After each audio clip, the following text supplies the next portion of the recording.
is Behind the Games from newoverlords.com, where we seek creators of all kinds to find out what's behind our favorite games. With your hosts, Jeff and Seema. This is Behind the Games. From our Midwest studio, I'm Jeff Ilimek. And from our Northeast studio, I'm Seema. Our longest running relationship with any studio has been with Bioware's team on Star Wars: The Old Republic, both because of how much we love the game and due to the great team making it. We're really happy to get a chance now to talk to someone that's been involved with the game and studio for even longer than we have and has now taken on the role of narrative director, Ashley Ruhl. Ashley, hello there. Hi, thank you for having me.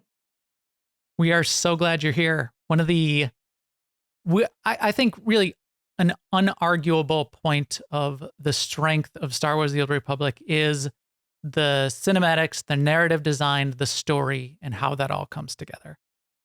One of the things that really brought me to the game and really got me excited was the pre-launch cinematics, and then the very first time you start playing it, the cutscenes of you inserted into your character, inserted into the world, fully voiced narrative, and playing out the story, but the story in such a way that you still feel like it's you playing the role in that story, which, since we've talked to you, is very something. It's much more magic going on there than I even realized. So I know you've been involved on and off with Bioware since that very beginning, and I think we're going to talk a lot about that, how that works, what your experience is. But why don't you kick us off with a little bit of that journey, how you got started, sort of how you got to where things are now and full-time for the past couple of years with Bioware and where that stands. Sure. Yeah. So I was studying animation in college, and I was really interested in character performance and just visual storytelling in general. Very character-focused storytelling. And I found the game program at my college late, when I was there, but I was still focused in animation. After graduating, I was looking around and applying everywhere for animation jobs specifically. And I heard about Star Wars: The Old Republic, and I knew someone who worked on the QB team there. And he said, "We're hiring cinematic designers." And I went, "I have no idea what that means. I've never heard of this role before. What is this?" But I had an animation reel that had camera work, it had character performance, and I applied with that. And I got into work on Star Wars: The Old Republic on the last year of development before launch. I was on a year contract, and so I got to be there when the game launched, got to be part of several planets, doing cutscenes for Drum & Koss, for Voss, for a couple of the companion characters like the Sith Warrior. I worked on Vet's cutscenes. I worked on Eric Jorgen's cutscenes. Excellent. And Oquesh. I have probably one of my most infamous cutscenes is the "Cool Guys Don't Look at Explosions" on Quesh. Yeah, that was a great year. And unfortunately, my contract ended, so I moved on. Went to Tryon Worlds for a year and a half, worked on Defiance, worked at Telltale for a couple of years as both a cinematic designer and an episode director on way too many titles to count, but my favorites were like Wolf Among Us, Tales from the Borderlands, Walking Dead. Worked at Gunfire Games for a little bit on Darksiders and Remnant from the Ashes. And then I did one more contract at Bioware in 2016. I worked on Kotfi and Kotet for a year. Did the final scene with Valkorion and Kotet. Got to do some really fun stuff like the giant robot on Iokath.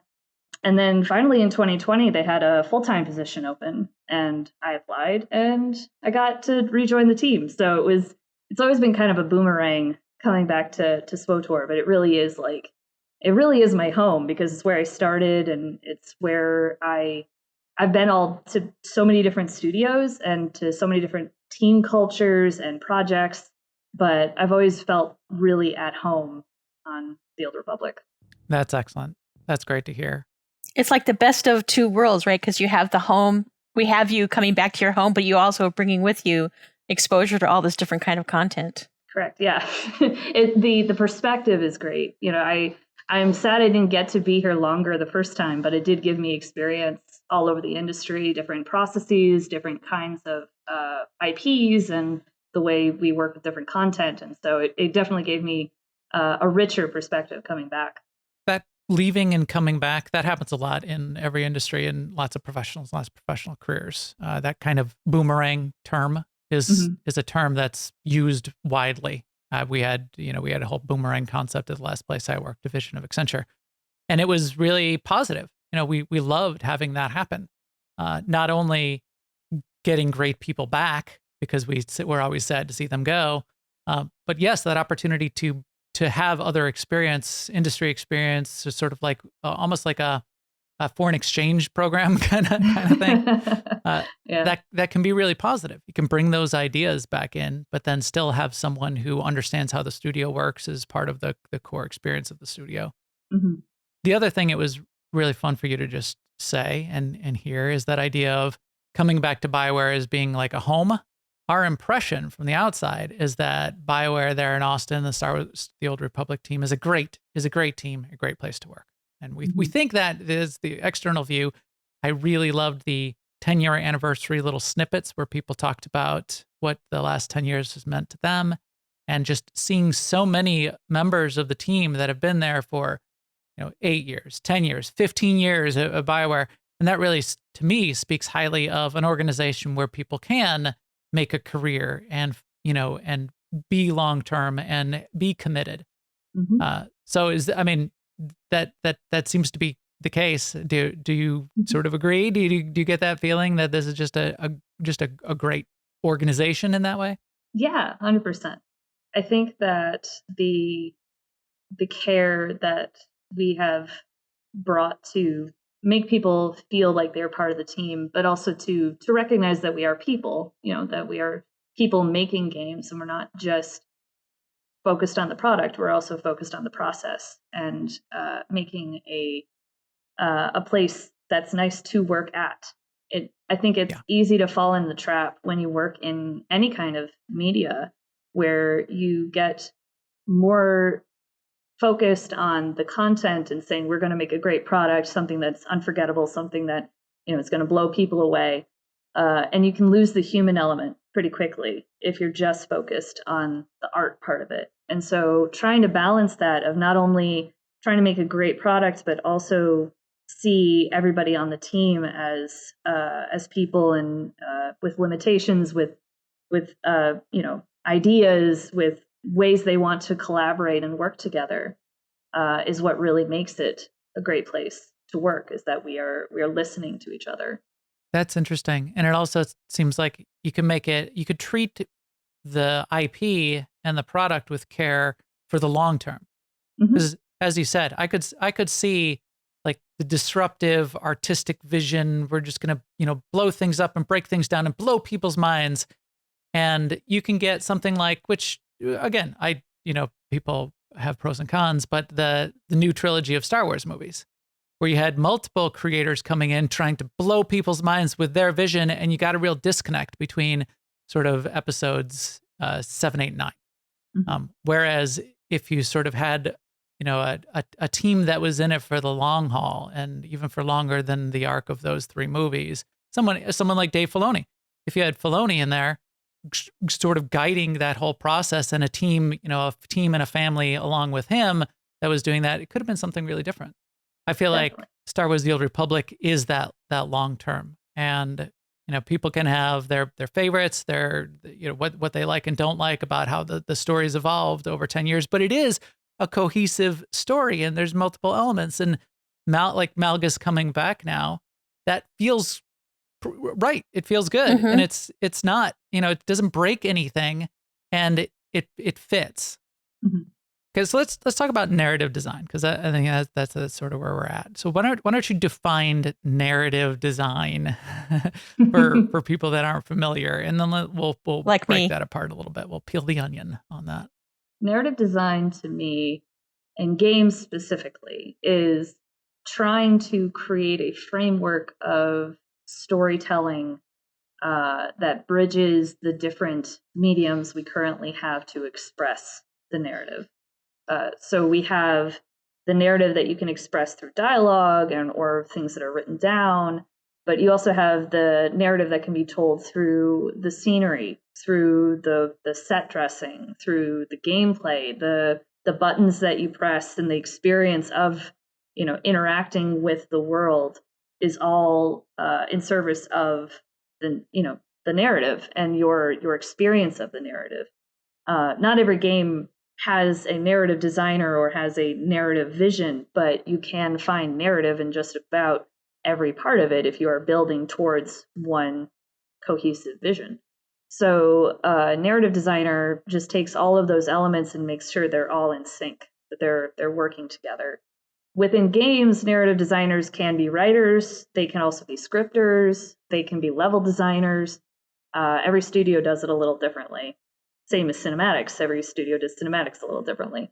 But narrative design is really just trying to figure out how you want that narrative to be experienced by the player in what facets of the game that you can tell the story. I think another one of the strengths of Star Wars The Old Republic as a role-playing game is playing the role. And one of the challenges that you've sort of all provided for yourselves, multiple challenges, I think, multiple really hard challenges, I think. But one of the first ones was we're going to have multiple stories. The sort of the idea of playing different roles. Not, you can be Imperial and you can be Republic, and there's narrative associated with that. And you can be these different kinds of roles. You can be a Force user, you can be a non-Force user.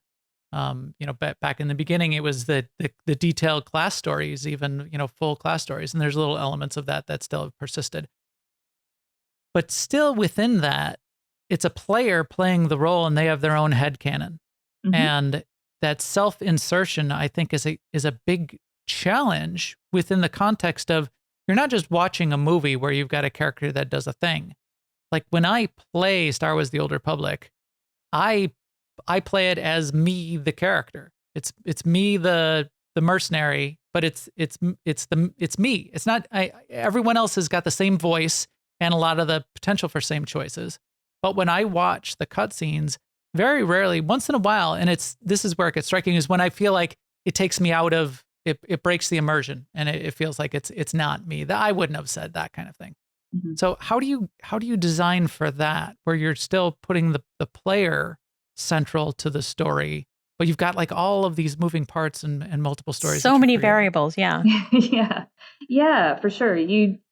It's one of the things I tell people when I'm giving feedback to designers, that you can't sit next to every player and go, no, you're experiencing it wrong. This is how you're supposed to feel when you get to this point. Everything is kind of a Rube Goldberg machine where you just kind of set up a bunch of elements and hope it works.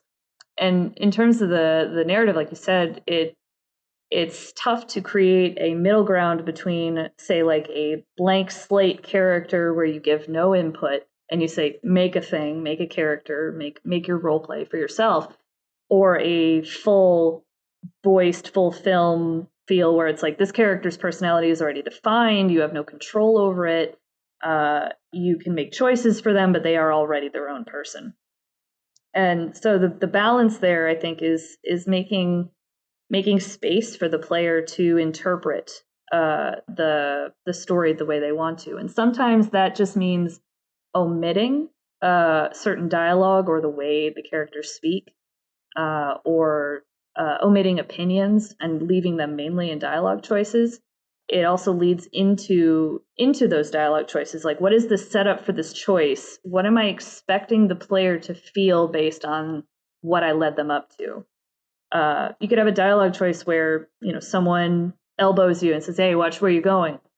You can kind of start to guess where the player's headspace is going to be with that. And then you can build archetypes of, different kinds of characters are going to react to that differently. Like someone who is, conflict averse will be like, oh, sorry, didn't mean to. Someone who's like, no, you watch where you're going. And so you start to predict where you want players to fall, or where you think what choices you think they'll want. So it's kind of like playing a guessing magic trick, where it's like, I can read your mind, I know what you want to say, but I control sort of what you want to say based on what options I gave you beforehand, or what dialogue I wrote beforehand. So it's not an exact science, but it's about like kind of building towards specific archetypes of the kinds of people that you want to be in these different settings, and then building choices towards that. Interesting. So the way you just described it in terms of a magician sort of like setting up the trick, it almost sounds like you're describing you pick a card, any card, but the card is forced a little bit. Mhm. Like, yeah, so I might feel like I picked the Jack of Spades because that was completely my choice. But really, Ashley set it up so that, depending on this archetype, I would probably pick the Jack of Spades. Yeah, yeah. That's interesting. There's a whole that's magic. That's kind of narrative magic. I really like that concept of sort of like forcing the choice, but then making it feel like it's your own choice. While other choices can be completely open and completely up to the player in the direction they want to take. Another of the big challenges that I think that you've given yourselves in this game, and sort of the way the Bioware games work, is the whole idea of choices that matter. It's the choices that matter, and making the choices feel like they matter and feel like they matter enough, because people will complain if you even suggest that a choice matters and they feel like it doesn't matter enough. How about, Ashley, do you have a definition for the term choices that matter? There's good. That's a good question. And then whatever you were going to ask after that, Jeff. Because I think it means a lot of different things to different people. Mm-hmm. I think choices that matter is, does it have an emotional impact on you in the moment that you choose it? Mm-hmm. That's, for me, the biggest definition of it. I think it can often be construed into the story didn't change that much. I played all the options and they all sort of go the same way. But the choice that matters is when you feel like, in the moment that you played it, without knowing any other of the choices or any of the other experiences, it meant something to you, to your character, to the relationships you built in that space. Like it has an emotional impact on you in that moment. I think that's really important, because I know for me, if I'm watching a movie or reading a book or consuming a story in some way, my reaction to what happens really determines whether or not I liked that book or that movie or that story. It's also a little bit of a twist. The situation you're describing is maybe guidance for us as players about what choices that matter really needs to sort of be from our reflection. It's not, if you make a spreadsheet of every possible playthrough of every possible character, does the eventual outcome, is it different enough by some factor to cause this, this calculus to say that it matters, versus what you said, which is, in the moment, did it feel like it mattered? Did it matter to you? Did it matter in your headcanon? Did it matter to your character? If it did, well, then that choice mattered. And even if it was an illusion because everybody comes back together and, you don't actually get to kill Malgus, whatever, when we meet up with them on Elam or whatever. And so I guess that choice was taken away from you. If it felt like it mattered to you in the moment, then it mattered. That makes a lot of sense to me, and that really resonates. In all kinds of fiction, if a person decides that they're going to kill someone and they shoot the gun, and then later that person survives, that original character still made the decision, and now they're a different person because they decided to kill someone than they were before they decided that. Yeah, totally agree. Now, that said, you do at Bioware, you do have branches, and you do have situations. Yes. You do have choices that matter in that, like, characters will die, and for some people, and characters will live for other people. And me looking at it from the outside, I just feel like if I was the narrative designer, narrative director, that would drive me crazy, because I'm trying to tell a cohesive story here. I'm trying to set up what happens next, and I'm gonna be like in a room with the writers, and I'm gonna be saying something out, and I'm gonna go, yeah, and then maybe Theron Shan comes in and somebody's gonna go, oh well, we can't use Theron Shan because he's dead in this percentage of story elements, and so we're gonna have to have some how do you deal with that? I mean, I envision, I know it's probably not this, but that big cork board with the photos of everybody and the yarn and stretched yarn across going everywhere. the room. Yeah. And, the big Pepe Sylvia circled in the middle. It's like, what is going on? Yeah. I mean, honestly, I think for me personally, I think, I need to tell people my story. That's never really been my focus. I feel like when I first started as a creator, that was like important to me to be like, oh, people need to hear my story. People need to hear these great visions I have. But what I see, especially SWTOR, what I see SWTOR more as is more like a role-playing platform of making space for the player to get to live in Star Wars. So I start from there. And then I go, okay, what kind of relationships are they interested in? What kind of experiences or role play are they interested in the story? And how can I build an interesting story around that, around the choices, the relationships, the things I can offer them for that experience? We still want to make an epic story that everybody feels like, oh, that felt so grand. It felt like so Star Wars. But the focus is more, how can I make sure that the player feels like they are the hero of the story, and everything else is just elements and in the toolbox to do that. It is kind of a corkboard covered in yarn. We have to figure out which characters are alive or which characters are exiled or which characters you recruited or you didn't recruit. I mean, that's the one where we get tripped up the most. It's like, did you recruit this character through an alliance alert? You didn't? All right, well, then we have a different branch where you meet them for the first time and we have that conversation so that leads into having them in the scene.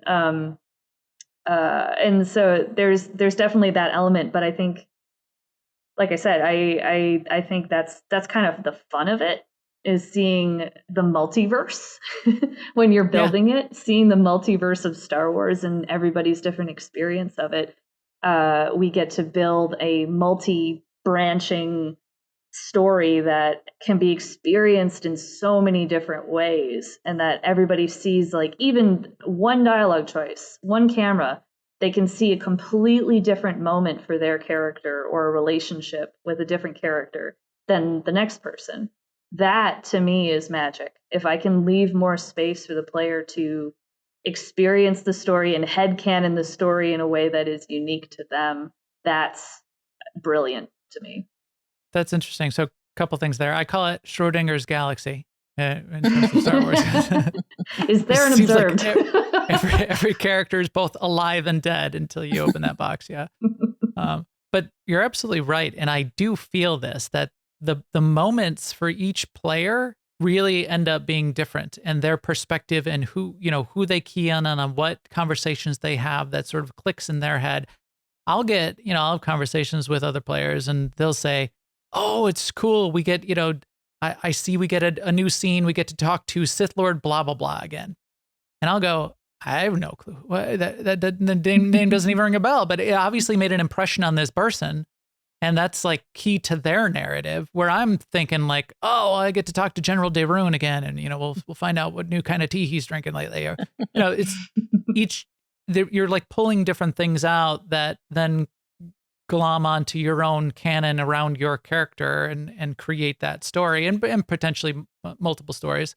And it really does feel like you are the center of what's going on, which is a balancing act. I know a lot of RPGs, or, MMO RPGs in particular, have sort of struggled with this, how much they can make their players the center of the story and how much that kind of breaks things with multiple players coming together when everybody is the center of the story.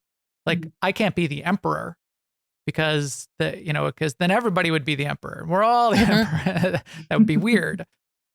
So, I mean, do you struggle with that, trying to make the player enough of a hero of the story, but still leave room for everybody to sort of play together? Yeah, I mean, after all, we were all the Outlander. Mm-hmm. Yeah, we are. We're all the Outlander, the leader of the Alliance for the longest time. Yeah, I think that's one of the kind of brilliant things about SWTOR, especially with the phased the concept of the phased areas. You can be on Odessin. Everyone is on Odessin, but for you, that is your Odessin. You are the commander. Everybody else there is like, people can be running around, but they are just other people that are in your base. They are not all the commander to you when you're running around Odessin. That is your Odessin. I think that's kind of brilliant that it is sort of existing in two worlds, where you realize that everybody is having this group experience, or everybody's having this experience, but your experience of it is unique, and you have space in this galaxy or in this game to feel like it is yours, that you are the hero, even when you're sharing it with, thousands of other people at the same time. Yeah, that does really work well. And that is, Odessin's a great example of that, because a big chunk of the whole map is your personal space that no one else can come into. It's, it's a phased instance, but it's your whole base. And when you're outside, like in the cantina, your headcanon is just, these other people visiting, and or members of your alliance, or you're hanging out. And Odessin does really feel like my Odessin, which is weird, but really done well. Yeah. That's excellent. The other thing that's great and just amazing about the cinematics, especially the cinematics in the cutscenes, is the fact that they're fully voiced. And even that they're fully voiced, it still feels like my character, and I really identify with the voice and the voices. But if you found challenges with that takes away from some of that blank slate, I really like it, and I don't see it as a limiter. But is it at all a limiter or a constraint in that you have to fully voice all of these characters so much? No, not in my opinion. No, I think I love that we have the voice performance, because that does build the character emotionally in a way that you wouldn't have otherwise. Yeah. And, being from animation and cinematics, I listen to voice acting and think about, how is this communicated visually, physically? What kind of behaviors are they doing?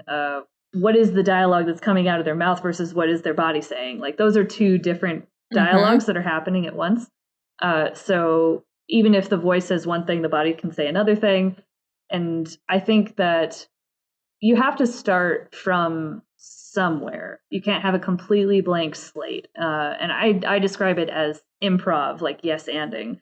I'm giving you a prompt, and then you as the player get to decide how much you are taking that prompt and running it in your head, of headcanoning it, or adding more dialogue behind the scenes of what was said, or adding more feeling to, like, they said this, but I'm pretty sure they feel this way. Building that emotional complexity that maybe isn't said into the scene. So I think that even though the voice can create a particular personality, we have so many classes with different personalities, and then within that, so many dialogue choices that are, in the three choices, they kind of go towards like noble, questioning, ruthless, whatever. You can start to shape the kind of character you are, and the personality that you want to express. So no, definitely, I love the voices so much, and I love that we have so many player voices that people can play with, even though it is a lot. It is a lot of character. It's 16 in English, and since we're in 3 languages, it's 48 voice actors just for the player character alone. Oh, that's crazy. That's crazy, and I think crazy. There are some of like the new scenes that aren't voiced as much. Like my character, I don't think my character talks. When he talks to the 2 Rhodians, they have their little cutscene, or we get those KOTOR style dialogues with the black bars on the top and bottom. But I can definitely sympathize with why, because we're gonna do this little cutscene. We got 2 rodeos. Okay, line up meetings with 48 people, because we're gonna talk to this Rhodian over here. Like, wow, that would be insane. So yeah, it's in my view, it's more than any other MMO in such a great way. I mean, you've got these other really big, well-respected MMO, like Final Fantasy 14. But your character, and they've played with it over the years, and it's an inside joke, and they're getting a little better. But your character, for the first 3, 4, 5 expansions, many years, would say nothing. And they would just do is just like nod their head or do it like a fist bump, nod their head. And then like even the NPCs, it would just be like a lot of nodding. They would look at you, they would look over here, they would nod, they would nod. It drove me crazy because I was spoiled by what Star Wars: The Old Republic does, where there's so much acting going on. I really embrace the character, the NPCs. You know, I get where they're coming from, and like even the villains. You know, I want to hear them talk, and you know, both the cinematics and what they're doing. It all really is such high quality. It's okay. I'm just gushing. There's not even a question here. I agree. Really good. I think that's something that it's a huge strength for SWTOR. But I think that even if you have dialogue choices that don't necessarily are like, do you want to go right or do you want to go left? Even if they're just dialogue choices that let you respond to the situation and how you feel about it, respond to specific characters, define the kind of relationship you have with different characters of like, are you going to be nice? Are you going to be snarky? Are you going to be a jerk? That engages you more with your character because you feel like your opinion of the story, of the space is more represented. And that your relationship with these characters are changing based on how you interact with them. So you care about them more because you can see the effect that your choice has on them. Yeah. And the direction, that their narrative direction around that, when you make someone like the snarky choice and they come back with something equally snarky, just like adds to the dynamic and what's going on. One of my favorite is the Black Talon and I guess it's Essless, where it's Grand Moff Kilron, and he's telling you, no, that's the Black Talon side, but it's Grand Moff Kilron. You're on the Black Talon. He's telling you, you've got to go get this guy. But me as the mercenary, I've got all these choices where I can be like super snarky to him, and he can be kind of like snarky back and push the line. He can take it. Kilran can. Yeah. And you respect him for that from the perspective of the story. So I always play it where I'm really smarking to Grand Moff Kilron, and then Satele Shan, even though she's an enemy, she comes up and she comes on the comm, and me. My mercenary, he's a mercenary. He would do both, play both sides, but he kind of likes Satele Shan. So it's always like kind of respectful to Satele Shan. Like, chat it up with her. Like, hey, how you doing? So it's a whole, and I can play that. I can do that within the context of how that whole thing plays out. And it feels really natural, even though there's lots of ways to go through there. I mean, you can like murder half the crew on your side. In that, spoiler, I guess, but you can like murder your Imperial officers because they didn't perform well enough, and play it a completely different way, where you're just like some ruthless Sith who is going to come in there and just tear everything up. And it feels really good the way it's assembled in any of those directions. So I think that's, again, another one of those examples of in the moment choices matter, and it builds a narrative that you've sort of constructed around it. Mm-hmm. And one of the things we do keep in mind when we're building these narratives is that we don't want the player character to do something that's like super cool and awesome without the player's input, without them choosing to do so or making it happen. So it's really analyzing the different story beats and making sure that anytime that we want you to feel like the hero, you feel like you made it happen. You chose to do that. You chose to murder half the crew. That was your choice. But that any time that we do that, we don't want to feel like the story is just sort of pulling you along, that you have some effect on that. And it's a balancing act, because sometimes we do need the story to continue down a certain path, but we still want you to feel heroic in the moment. So we try to shape it in a way that still makes it feel like it is your moment, even if you don't have full agency over every single thing that happens. Yeah, excellent.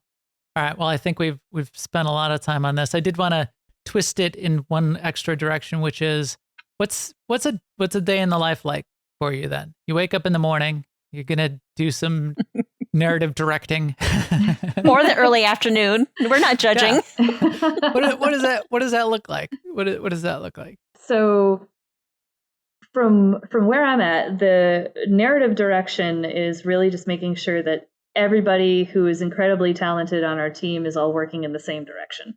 that's kind of where I'm at. The way SWTOR is set up, it is very story first. We're very story driven. So all of the elements from environment art to animation to visual effects, gameplay, UI, everything is affecting the narrative. So I am mostly just making sure that the train stays on the tracks, making sure that everybody is talking to each other, that we all have proper communication of what assets we need. I work pretty closely with the writing and cinematic team, but then I make sure that, if we have a cinematic where we have these ships that need to be here, do we have the assets for those ships? Do we have tasks to create the space battle that goes with those ships? That kind of thing. So I'm mostly there as sort of a vibe check to make sure all the pieces are working together, but also just chasing down everything that we would possibly need to create that full experience so that everyone who is extremely talented within those individual departments can all work together cohesively. That's pretty interesting. I'm sure you work probably really directly with Caitlin. There's that's a key thing. But there's these layers of development of the game that I think people that we're learning about and that people understand. There's a game engine underneath, but there's potentially even work going on down there. Then there's systems engineering, which game systems that can sit on top of that and need to be developed. You're going to need to develop some new mechanics or even like UI and those kinds of things. And then there's the narrative elements and the story or some of the gameplay or missions and stuff that can go on top of that. I would imagine narrative needs to cut across all of that and make sure all of that stitches itself together. And from that player's perspective, so you're probably a big advocate for the player's viewpoint and all of that, I would imagine. And from story, I'm sure there's other people that are like from missions and from like user interface, from settings. And we got a user interface, director now. And I'm definitely the advocate for the narrative and the player's experience of the narrative. And I work closely with the head of our design, our gameplay and our level design and UI UX and making sure that we're all aiming for the same goals. But I am the advocate for that experience. And so I can go in and say, like, I think we need, a little bit more player interaction at this point, or I think that we need more of a bigger choice of, how do we make this moment a little bit more impactful for a emotional experience? Like, can we put in a moment with these companions or this character that makes us really change your relationship with that character, or even changes that character? So just kind of finding places that I can look at the player's experience, see what's missing, see what we could add, make sure everything just feels balanced and fun. Yeah, that's excellent.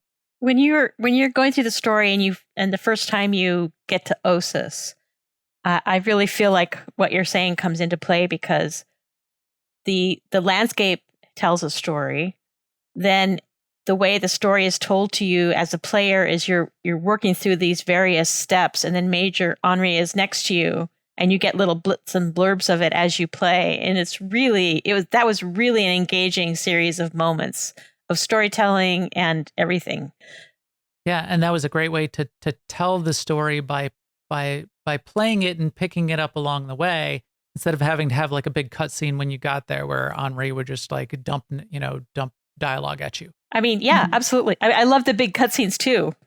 But that was just, I remember thinking as we were going through that, it's like, oh, this is a great way to be hearing this story. Mm-hmm. Yeah. And that's a big communication between the writing team and the gameplay team, because the gameplay and level design, they're going to know, okay, this is where the player is moving. This is what they're going to be seeing while you're running through this space. Can we create dialogue that matches that experience? That goes back to writing, and so then they make sure that their lines are matching that experience. Goes to environment art to make sure that I'm supposed to see a building in the distance. Make sure that we can build the space so you see the building. So it's a lot of communication between multiple departments regularly. So what's the hardest part of your job then in terms of narrative design? I don't know. That's a good answer to that. I feel like just having to bring so many threads together I think it's kind of having quantum brain where I need to be in multiple places at once, because there are things about what I do that aren't just, the next content focused. They are, 2, 6, 8 months in advance, 3 years in advance, like thinking where are we building to narratively. But on top of that, it's also looking at the department and seeing how efficient are we? Are we communicating well? Are there any pipelines that are inefficient, or we're losing information between departments? Does everyone feel like their voice is represented, and that we pride ourselves on a very collaborative, creative environment, and making sure that there is space for everybody to bring their ideas to the table. So there's more administration as well as content, where I'm trying to make sure that, back to the train analogy, that I am making the train work as well as putting tracks in front of it. Yeah, that's interesting. Having that picture of, as you said, the near-term and long-term arc of where things might be headed, and nudging or putting in hints or figuring out what that might look like, and maybe even as black and white as who we can and can't kill, because we have this idea that's going to be 3 years out in the future. That's got to be pretty daunting of a task. Yeah, definitely. Jumping from the micro to the macro is exhausting. It can be so rewarding to really dive into one piece of content and try to get those details, especially, because I come from cinematics. I think, and then this character will just have one raised brow, and then people go, oh, what are they thinking? They've got a secret or something. And I get really deep into that. Or when, for example, the opening scenes for Manon, I was in, spaceship debris land for several months, just making, the player's ship fly through space debris. And I was so focused on that. But then to try and take something where I'm really in the weeds there and step way further back to look at, but what does it mean? Or what is the big why of why we're doing this? Why we're going to this planet? Why are we going on this mission? Why do we get these choices? It's a lot of jumping, between different mindsets. I guess the final question I have around this is, you're working within the context, and your whole team is, and it has been since the very beginning, within the context of a broader set of IP, a broader universe. LucasArts is involved. We know you guys have to talk to have touch points with LucasArts from time to time. Is that how much? I mean, is that a big factor for you? I mean, are you also thinking about that in a big way, or is because it's Old Republic, it's not as front and center for you?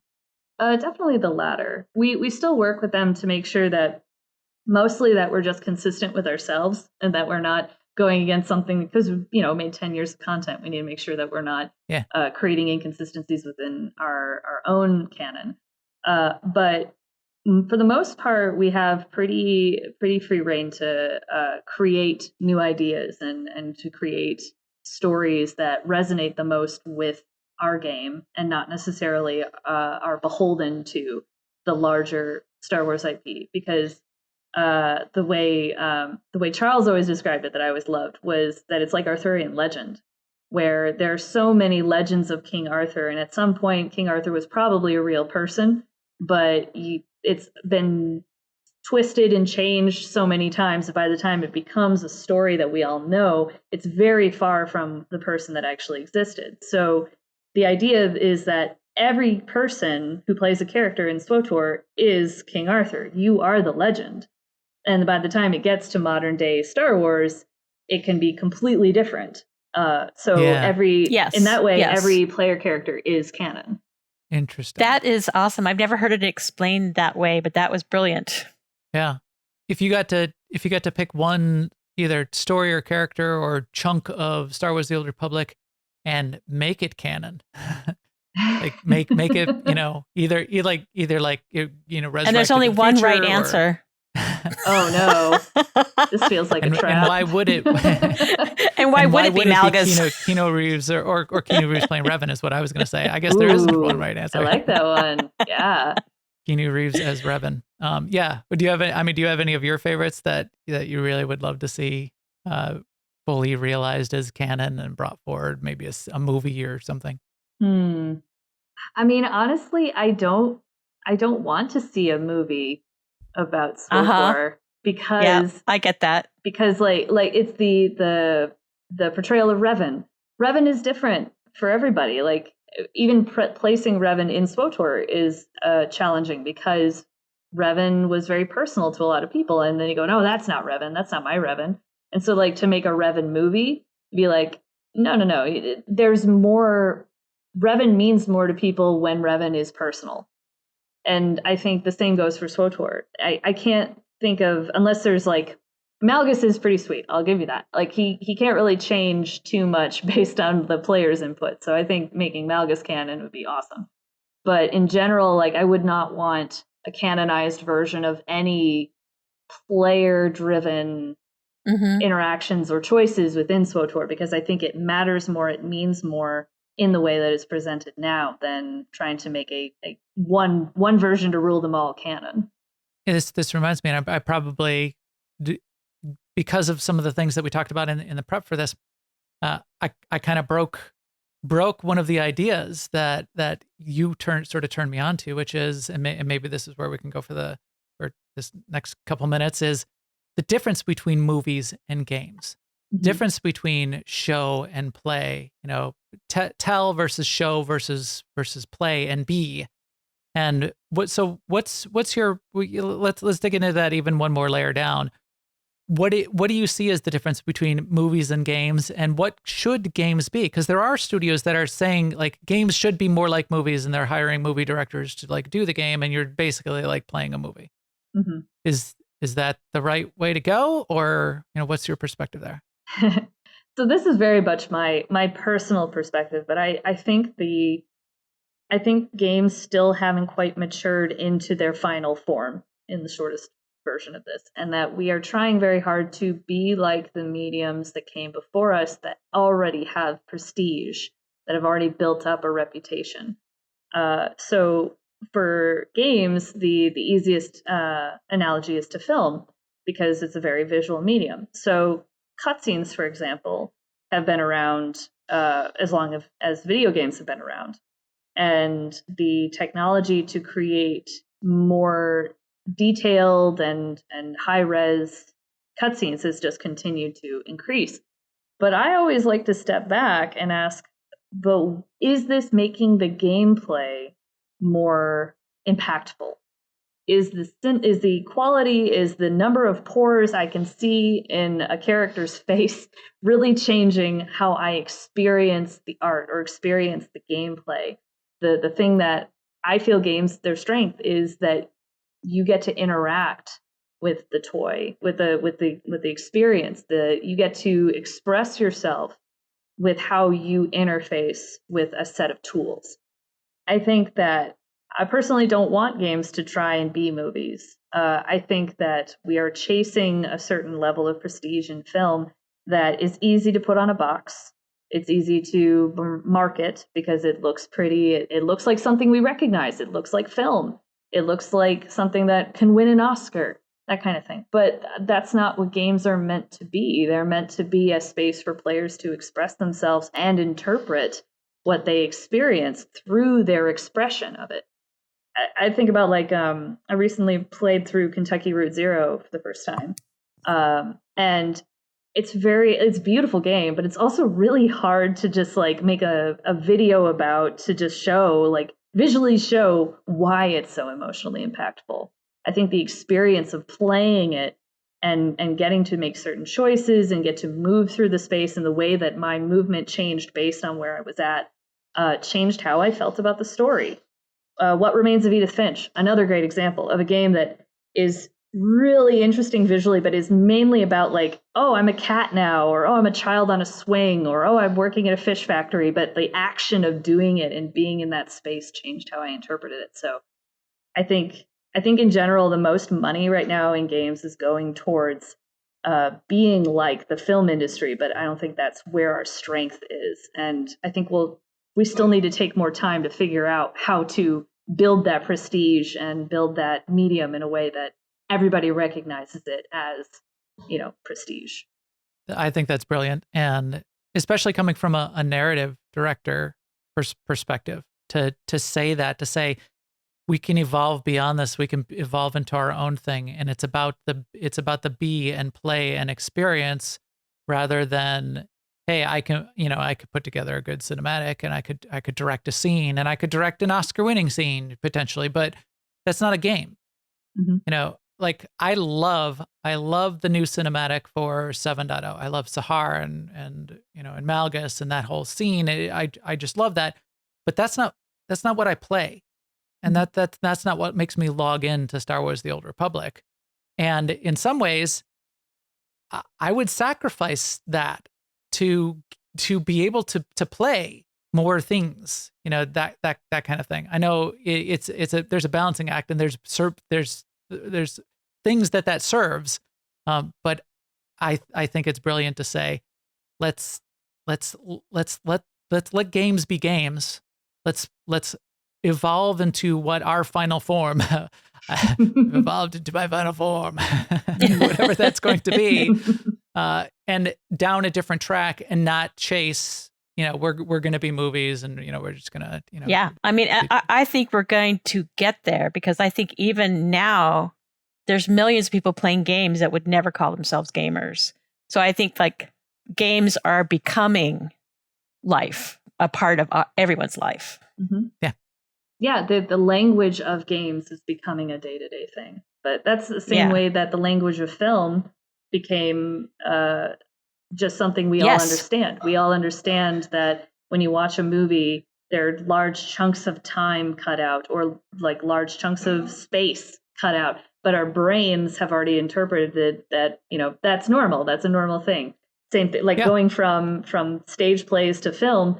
That was not normal when that first happened. Like the fact of jumping time or jumping location or juxtaposing two images right after each other was mind blowing. No one had ever seen that before. No one knew how to like really understand if that meant anything. And we're still in that stage for games. But I think, like you said, we're seeing the language of interaction and what we expect from an interactive experience really get defined into our culture. Oh, that's awesome. Well, that is brilliant. Now, I know we're going long, but I want to finish off with a couple minutes about you personally and all the stuff on the walls behind you. So why don't you want to tour? I keep saying last couple minutes. I know we're just like eating up your whole day. You're good. I don't think we schedule time, but take us on a tour, and I'll make this full screen for people that watch in the YouTube, but we'll describe it for people that are listening. But there's some cool stuff back there, and I think it's a little illuminating of a little bit more of Ashley, who Ashley is. I'm trying to see if I can make sure I can see everything. So I know this is center. So yeah, I have my wall here. There we go. Let's bring you on an adventure. I can see all the way to the bookshelf now. Yeah. I mean, even so I got into Star Wars, more into Star Wars when I came back to the SWTOR in 2020, and I've become obsessed with the clones. They are my friends. Really, excellent. Mass Effect was a huge effect on me as a college student, and I honestly think it changed my life. Changed the way I see myself, changed the way I saw my career direction. Very short thing on that. When I played Mass Effect 1 and I became a Spectre as Shepard, as a woman, and with Jennifer Hale voicing her, I was like, oh my gosh, I can do anything. And it was coming at a time where I was very ostracized being anywhere near a video game, just by guys in general. And it gave me the strength to feel like I could be anything. And then the second epiphany being like, a game made me feel this way about my own life. I could do this for other people. And so that was like the epiphany for me, was that I was like, I want to be that. I want to affect people in a way that, like, when they make a dialogue choice, not only are they making it for their character, but they are reflecting on themselves and how they fit into that picture. They are role-playing whatever character you're creating. You are role-playing a part of yourself, and you get to examine that part of you a little bit deeper. when you make any dialogue choice. And that's really what I think is the magic of it, that anytime I'm offering you choice of dialogue choice, like, what do you think? What would you say in this moment? It is self-reflection. It is growth. And so that's It's a big thing that I like about my job. That's really powerful. But back to toys. Yes. Let's see. Got some Garrus, we got some Overwatch, we got a little Republic thing I made to put all my pins on, a little Grogu plushie I made. Gotta have Baby Yoda. And, hold on, I dropped him, but I made myself a little Malgus last year. Oh, no way. So I got this tiny little Malgus. Oh my God. Oh, that is so good. Look at the eyes, the way. The most adorable Malgus ever. He's so cute. He's so small and angry. I love him. I know. Yeah. Yes. Wow, that's amazing. You could. Why isn't that in the merch shop? There is no merch. Well, people in the studio have like, make me one too. I'm like, yeah, just one. It's just for me. Right. I've fallen into that trap of like, oh, you could make one for everybody on the team. I did that for Tales from the Borderlands. I made a patch, like a sew-on, iron-on patch that had Fiona and Reese and the Borderlands logo, and made that on my embroidery machine. I made 90 of those, and they take 40 minutes each. Oh, yikes. Yeah. But then, I also have Malgus and Shay up on my wall. So that's from a local Austin artist. I forget the name, but that was something that we got when we got at the studio. So. That's excellent. Well, this stuff is amazing. I know you do costume work as well. Mm-hmm. I know it's really fun to see. We actually just talked to another I was just thinking of that director, and what she said was we asked, what would you recommend to other people who are getting into games, and she said, have something, have hobbies, have things that you do on the side, have things that aren't just your job. Mm-hmm. Because that's going to make you a richer person. 100%. I'm paraphrasing, but you certainly do, and that creativity certainly comes through in some excellent ways. So. Thank you. Yeah, one of my favorite quotes was from Jordan Mechner, who created the Prince of Persia games, and he said, "You can't cannibalize yourself, or you can't set yourself into one art form, because otherwise you'll just cannibalize your art. If you only play video games and then you seek to make video games, you're going to make video games about video games. You're not going to make video games about other parts of your life, other experiences, stuff that Zelda came from, exploring the outdoors and going outside and going into caves and stuff, so much of our art affects other mediums. So yeah.